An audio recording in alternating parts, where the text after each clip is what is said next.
आपका स्वागत है मेरे चैनल जेएस एकेडमी में। आज हम शैक्षिक तकनीकी से 30 महत्वपूर्ण क्वेश्चन को लेकर आए हैं जो किसी भी टीचिंग एग्जाम के लिए बहुत इंपॉर्टेंट होने वाला है। तो चलिए वीडियो की शुरुआत करते हैं।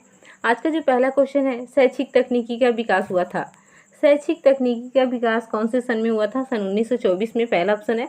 दूसरा ऑप्शन है 1922 में, तीसरा ऑप्शन है 1926 में और चौथा ऑप्शन है 1928 में। तो इसका जो राइट आंसर है, शैक्षिक तकनीकी का विकास जो हुआ था 1926 में हुआ था, सन 1926। Third option is the right answer. अगला क्वेश्चन है, शैक्षिक तकनीकी का दशक कहा जाता है। किस सन को शैक्षिक तकनीकी का दशक कहा जाता है? तो सन 1970 को शैक्षिक तकनीकी का दशक कहा जाता है। Second option is the right answer.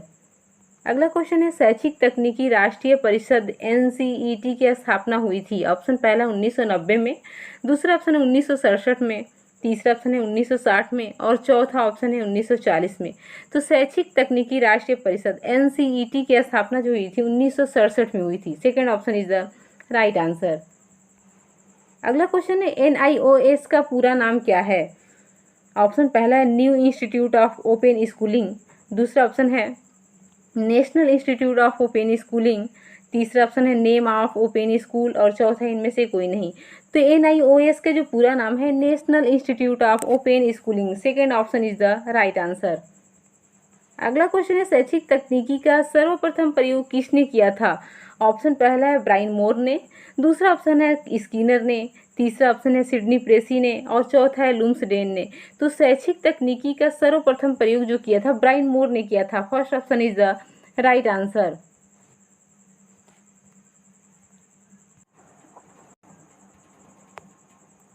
अगला क्वेश्चन है, शिक्षण मशीन का आविष्कार किसने किया था? ऑप्शन पहला है गिलफोर्ड ने, दूसरा ऑप्शन है सिडनी प्रेसी ने, तीसरा है दोनों, चौथा है दोनों में से कोई नहीं। तो शिक्षण मशीन का जो आविष्कार किया था सिडनी एल प्रेसी ने किया था। Second option is the right answer.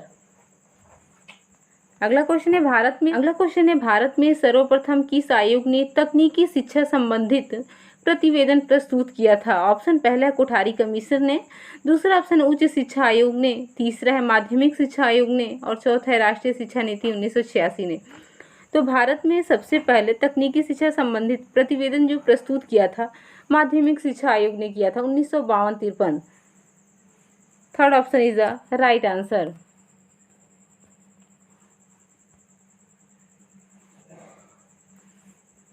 अगला क्वेश्चन है, राष्ट्रीय शिक्षा नीति 1986 की घोषणा किसके द्वारा की गई थी?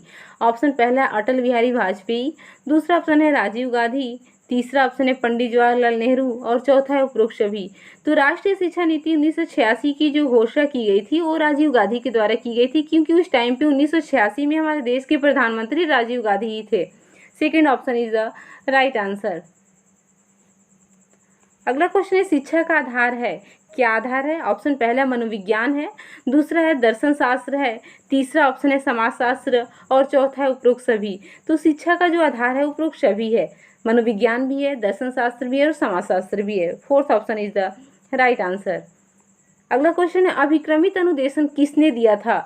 ऑप्शन पहला है बीएफ स्किनर ने, दूसरा है नॉर्मन ए क्राउडर ने, तीसरा है गिलफोर्ड ने और चौथा है गिलबर्ट ने। तो अभिक्रमित अनुदेशन जो दिया था बीएफ स्किनर ने दिया था। First option is the right answer. अगला क्वेश्चन है, सक्रिय अनुकूलन का सिद्धांत किसने दिया था? जो सक्रिय अनुकूलन था सिद्धांत किसने दिया था? पहला ऑप्शन है कोहलर ने, दूसरा है स्किनर ने, तीसरा ऑप्शन है थार्नडाइक ने और चौथा है पावलोव ने। तो सक्रिय अनुकूलन का जो सिद्धांत दिया था स्किनर ने दिया था। Second option is the right answer. अगला क्वेश्चन है, सर्वप्रथम अभिक्रमित अनुदेशन को प्रयोग करने वाला विश्वविद्यालय है। भारत में सर्वप्रथम अभिक्रमित अनुदेशन को प्रयोग करने वाला विश्वविद्यालय कौन था? ऑप्शन पहला है गुजरात, दूसरा ऑप्शन है बड़ौदा, तीसरा ऑप्शन है महाराष्ट्र और चौथा ऑप्शन है कोलकाता। तो भारत में सबसे पहले जो अभिक्रमित अनुदेशन को प्रयोग करने वाला विश्वविद्यालय था वो कौन था? बड़ौदा विश्वविद्यालय। Second option is the right answer. अगला क्वेश्चन है, माइक्रो टीचिंग के संबंध में अनुसंधान कार्य करने वाला प्रथम विश्वविद्यालय कौन था? माइक्रो टीचिंग यानी कि सूक्ष्म शिक्षण के संबंध में अनुसंधान कार्य करने वाला प्रथम विश्वविद्यालय जो था वो इंदौर विश्वविद्यालय था। First option is the right answer. अगला है, निम्न में से कौन सा प्रणाली का प्राचल नहीं है? पहला ऑप्शन है अदा, दूसरा ऑप्शन है प्रदा, तीसरा है प्रक्रिया और चौथा है शिक्षण स्तर। तो इसका जो राइट आंसर है वो प्रणाली का प्राचल जो नहीं है, अदा भी है, प्रदा भी है और प्रक्रिया भी है, शिक्षण स्तर नहीं है। Fourth option is the right answer. अगला है अभिक्रमित अधिगम तकनीकी का विकास कब किया गया था? ऑप्शन पहला 1970 में, दूसरा ऑप्शन है 1960 में, तीसरा है 1950 में और चौथा ऑप्शन है 1963 में। तो अभिक्रमित अधिगम तकनीकी का जो विकास हुआ था सन 1950 में हुआ था। Third option is the right answer. अगला है एनसीटीई का पूरा नाम क्या है?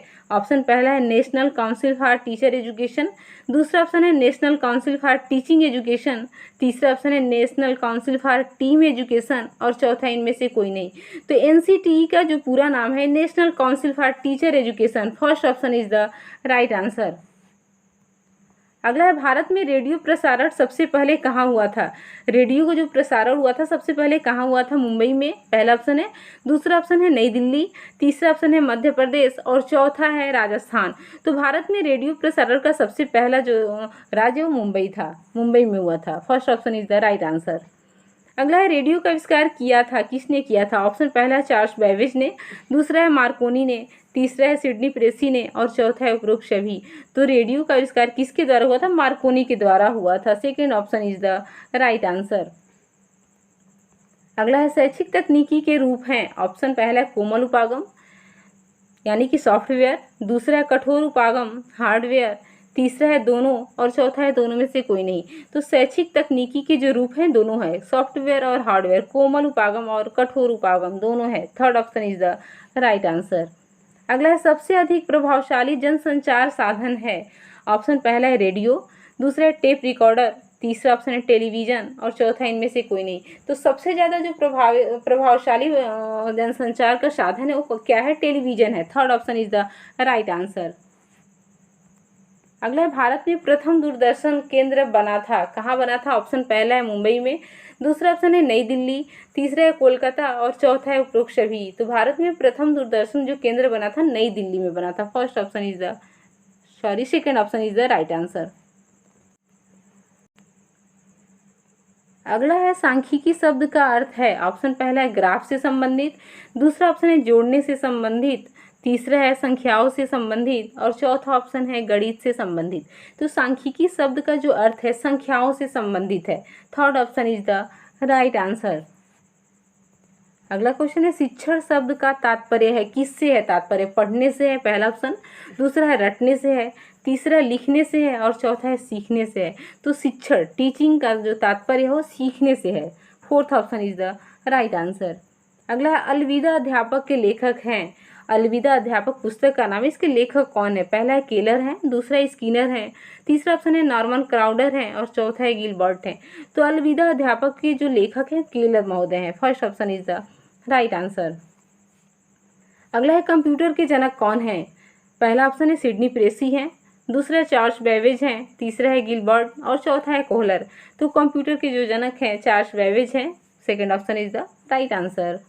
अगला है एनसीईआरटी की स्थापना हुआ था, कब हुआ था? 1971 में हुआ था, पहला ऑप्शन है, दूसरा 1961 में हुआ था, तीसरा 1753 में हुआ था और चौथा ऑप्शन है 1842 ईस्वी में हुआ था। तो एनसीईआरटी की जो स्थापना हुआ था सन 1961 में हुआ था। Second option is the right answer. अगला है भारत में प्रथम मुक्त विश्वविद्यालय की स्थापना कब हुई थी और कहाँ हुई थी? ऑप्शन पहला 1982 आंध्र प्रदेश में, दूसरा 1882 आंध्र प्रदेश में, तीसरा 1985 नई दिल्ली में और चौथा है 1885 नई दिल्ली में।